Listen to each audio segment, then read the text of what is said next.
Guys, next episode के start से पहले आप लोग मेरे चैनल को सब्सक्राइब करेंगे। इसे अपने नेक्स्ट एपिसोड को स्टार्ट करते हैं। यहाँ दिखाया जाता है जो अपने फ्रेंड के साथ होता है, उसका फ्रेंड उसे कह रहा होता है कि तुम जियांग का पीछा छोड़ दो। तो वो पूछता है कैसा क्यों, तो वो उसे बताता है कि उसका बॉयफ्रेंड उसके पीछे और वैसे भी वो वापस आ चुका है और वो जियांग को ही लाइक करता है। तो तुम्हें जियांग के पीछे नहीं जाना चाहिए और जिस जियांग को तुम लाइक करते हो ये वो वाली जियांग नहीं है। पर लियान कहाँ उसकी बात मानने वाला था। और इधर हमें जियांग दिखाई जाती है जो बाहर वेट कर रही होती है कि कब मैनेजर रोई से बात करके बाहर आएगा। और जैसे वो बाहर आता है तो जियांग पूछती है कि क्या बना, तो वो कहता है कि तुम्हें अंदर जाकर उसे सॉरी करनी होगी। वो बिगड़ी हुई प्रिंसेस जो है ये सुनकर जियांग कहते हैं कि अगर वो प्रिंसेस है तो मैं क्या हूँ। तो कहते हैं कि क्या मतलब। यहाँ पर जियांग चुप हो जाती क्योंकि उसे याद आ जाता है कि वो एक दूसरी दुनिया में आई हुई है जहाँ पर वो प्रिंसेस नहीं है बल्कि एक आम सी लड़की है। इसीलिए चुप हो जाते हैं और कहते हैं कि क्या मुझे सॉरी करना होगा। यही सोच के अंदर चली जाती है रुई के पास और उसे कहती है कि मुझे तुम्हें सॉरी करना है ना। ये कहकर ड्रिंक का ग्लास पकड़ लेती है और उसे पीने लगती है। एक ड्रिंक पर रुई नहीं मानती, उसको एक और ग्लास फिल करके भी दे देती। अब वो भी जब दूसरा ग्लास पी लेती है तो रुई उसको तीसरा ग्लास दे रही होती है। देखकर वो कहते हैं कि इसके बाद तो मुझे काम दे दोगी ना, काम से मना नहीं करोगी। आगे से जियांग बस इशारा करते हैं कि इस ग्लास को पियो, तो ये भी चुप करके पीने लगते हैं कि इसके बाद मुझे ये पीने को नहीं बोलेगी। पर उसने तो इसको पिला पिला कर बोतल खाली कर दी थी। लास्ट ग्लास ये नहीं पी रही होती और कहते हैं कि तुम तो इस तरह मुझे पिलाती रहोगी। तो कहते हैं कि ये पियो और दफा हो जाओ। अब यहाँ पर जियांग को पता लग चुका था कि उसने इसको काम पर नहीं रखा। पहले तो वो ग्लास छोड़कर जाने लगती है पर फिर से वापस आकर उससे काम के बारे में पूछ रही होती है। आगे से रुई हंसते हुए कहने लगती है कि तुम्हें अभी भी काम की पड़ी हुई है। तो जियांग कहती है कि अगर तुम्हें सोचने का टाइम चाहिए तो तुम टाइम ले सकते हो, वैसे भी तुम्हारा टाइम इम्पोर्टेंट होगा, मेरा टाइम तो इम्पोर्टेंट नहीं है। तुम जितना टाइम चाहो उतना टाइम सोच सकती हो। ये कहकर जियांग जाने तो लगती है पर आगे से रुई की फ्रेंड्स आ जाती है जो जियांग को देखकर कहने लगती है कि तुम यहाँ पर क्या कर रही हो। रुई से भी पूछते हैं कि जियांग यहाँ पर क्या कर रही है। अब जियांग को तो पता नहीं होता कि ये कौन है, इसलिए पूछते हैं कि तुम लोग कौन हो। तो वो कहती है कि तुम्हें पता ही नहीं है कि हम कौन है। और उसे कहने लगते हैं कि तुमने रुई के बॉयफ्रेंड को ले लिया उससे। वो कहती है कि क्या मतलब, रुई के बॉयफ्रेंड को। रुई को देखने लगती है। अब इसे समझ नहीं आता कि रुई का कौन सा बॉयफ्रेंड है जो मैंने इससे ले लिया। रुई से जाकर पूछने लगती है कि कौन सा बॉयफ्रेंड है तुम्हारा। तो वो भी इसे कहती है कि क्या तुम इतनी जल्दी भूल गई बॉयो को जिसको तुमने मुझसे ले लिया और उसके बाद तुम डिसअपियर हो गई, इतने सालों बाद वापस आ गई और उसके बारे में भी मुझे नहीं पता कि वो भी तुम्हारे साथ कहाँ डिसअपियर हो गया। अब बॉयो का सुनते वो कहने लगती है कि तुम उस लड़के के पीछे जो टू टाइमिंग वाला है। ये बात कहकर जैसे पीछे मुड़कर देखते हो तो उसकी सारी दोस्ती से कह रही होती है कि तुमने उसके बॉयफ्रेंड को ले लिया। अब उनकी बातों को सुनने के बाद इसे समझ आ चुका था कि रुई यहाँ पर टाइम ट्रेवल करके नहीं आई बल्कि मैं ही बस टाइम ट्रेवल करके आई हूँ और बॉयो इसका बॉयफ्रेंड है। जैसे कि वहाँ पर रुई ने मुझसे ले लिया था, यहाँ पर जियांग ने इससे लिया है और ये बिल्कुल अलग दुनिया है। यहाँ तक कि रुई तो उसके ऊपर ड्रिंक भी फेंक देती है और जियांग का तो उनकी बातें सुन सुनकर दिमाग खराब होने लग गया। तो दलियान भी उसी जगह पे पहुँच जाता है और उसका फ्रेंड कहता है कि अगर तुम जियांग को लाइक करते हो तो उसे बता दो ना अपनी फीलिंग्स के बारे में।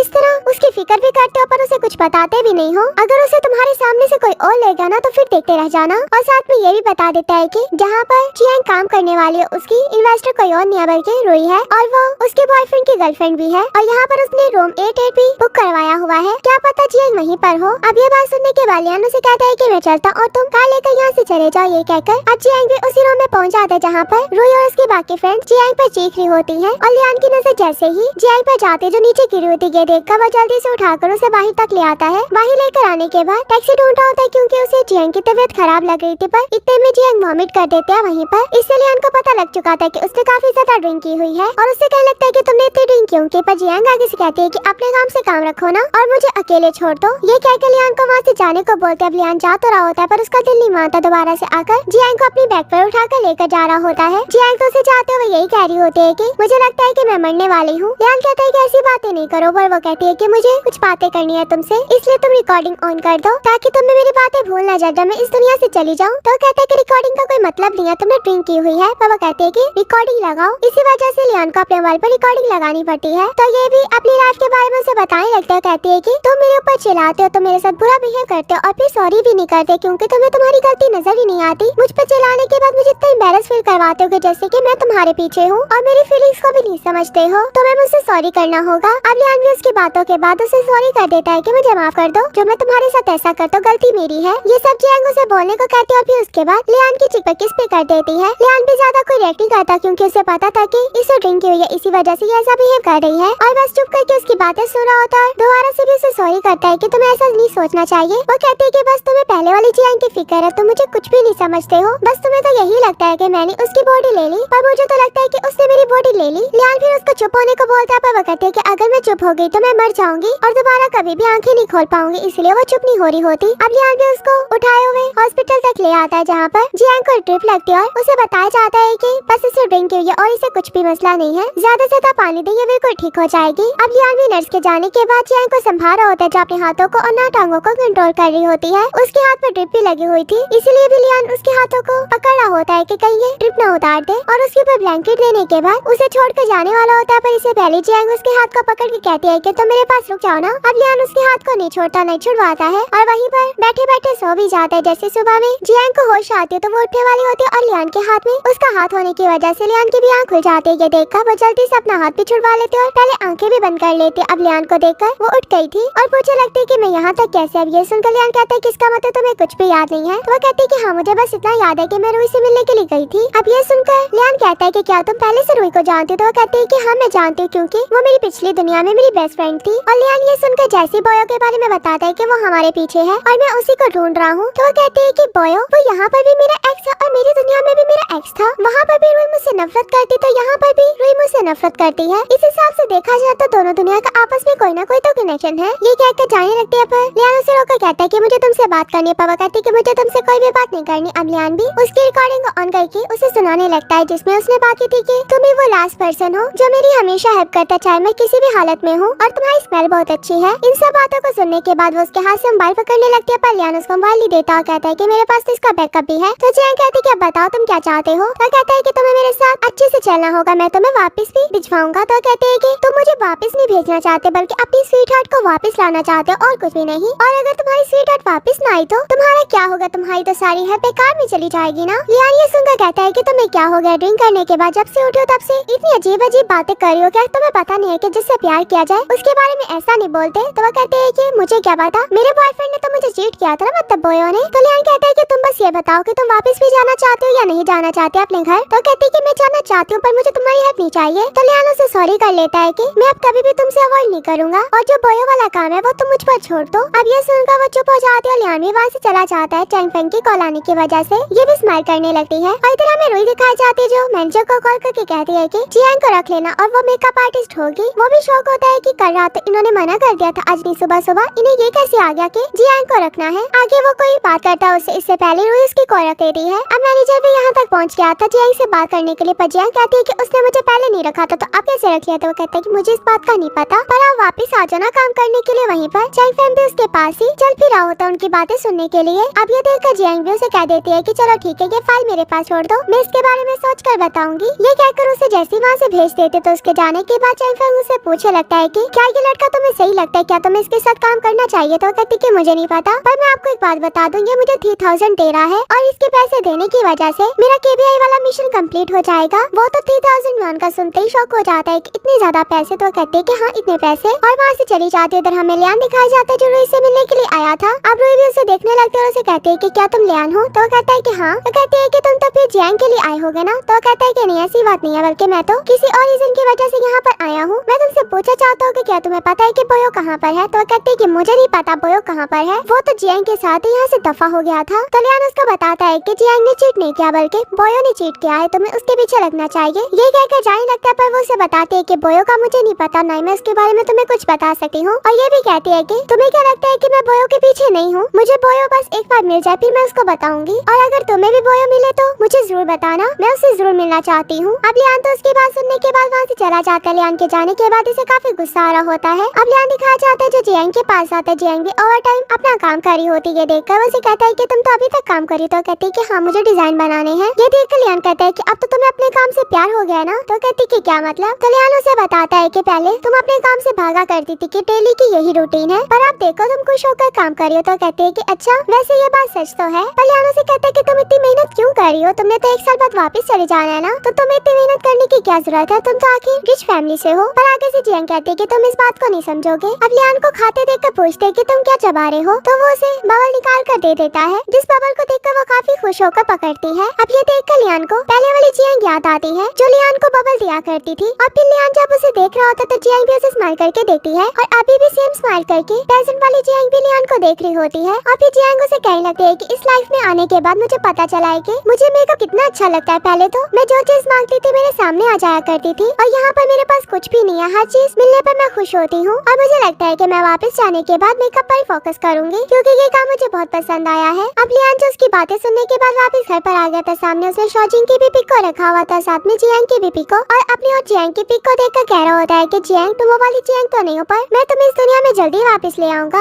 इधर हमें जियांग दिखाई जाती है जो अपने कॉन्टेक्ट पर दोबारा से बात करने के लिए आ गई थी, क्योंकि उसने इस ऑफर को एक्सेप्ट कर लिया था और वो भी उसे टफ टाइम देने वाली थी। अब जियांग जो अपना डिजाइन लाकर दिखा रही होती है, पर मैनेजर को वो डिजाइन पसंद नहीं आता, क्योंकि वो उसके आउटफिट के साथ मैच नहीं कर रहा था, इसीलिए वो चेंज करने को बोलता और उसकी मिस्टेक्स के बारे में भी उसे बता रहा होता। इतने वहाँ पर वही आ जाती है जो इसके डिजाइन को देखकर फौरन से कहती है कि तुम इस डिजाइन के सहारे कैसे चल रही हो, तुम्हारा डिजाइन तो बहुत ही गंदा है। अब जियांग भी आगे से उसे कहती है कि तुम भी तो इन्वेस्टर हो ना, तो तुम्हें भी आइडियाज वगैरह देने चाहिए, हम इस बारे में बैठकर बात करते हैं। पर वही कहती है कि मुझे तुमसे बात नहीं करनी और मुझे सेटिस्फाई करना तुम्हारा काम है। तो कहती है कि अच्छा चलो ठीक है। ये कहकर जियांग वहाँ से चली जाती है कि मुझे 2 दिन का और टाइम चाहिए। रूही तो देखती रह जाती है कि ये क्या हुआ उसके साथ और मैनेजर से कहकर जाती है कि जब वो वापस आए तो मुझे उसके बारे में तब जरूर बताना, मैं फिर से मिलने के लिए आऊंगी। आज जियांग सैलून के बाहर आकर बैठ गई थी, उसके पास लियान भी आ जाता है और आकर पूछता है कि तुम यहाँ पर क्या कर रही हो। तो कहती है कि कुछ भी नहीं, फ्रेश एयर ले रही हूँ। तो लियान तो उसके फेस को देखकर समझ गया था कि इसका डिजाइन अच्छा नहीं था, तो वो उससे पूछता भी है, पर वो आगे से बताती कि मैनेजर ने मुझे काफी गलतियाँ वगैरह मेरी बताई हैं और उन गलतियों को सुनकर मैं थोड़ी एम्बैरेस भी हुई। तो लियान कहता है कि क्या ड्राइंग और मेकअप सेम नहीं होता। वो कहती है कि सेम होता है, पर मुझे ज्यादा आउटफिट का नहीं पता था और ना मेकअप का इतना पता था कि उन्हें किस टाइप का चाहिए, पर मेरी गलतियों के बाद मुझे पता लग चुका है। लियान पूछता है कि वो मैनेजर इतनी गलतियाँ निकाल देता है, मैं तो उससे मिला हुआ हूँ, मुझे तो लगता है उसकी गलती है। ये सुनकर तो जियांग खुश हो जाते हैं, कहते हैं कि बैठ फिर उसकी ही गलती है। तो लियान कहता है कि तुम्हें भूख लगी होगी तो खाना खाना चाहिए। तो कहते हैं कि अगर खाना तुम्हारी तरफ से है तो ओके डन। ये कहकर उसके साथ जाने लगती है और यहीं पर हमारा ये पार्ट भी एंड हो जाता है। वीडियो अच्छी लगे तो वीडियो को लाइक करना।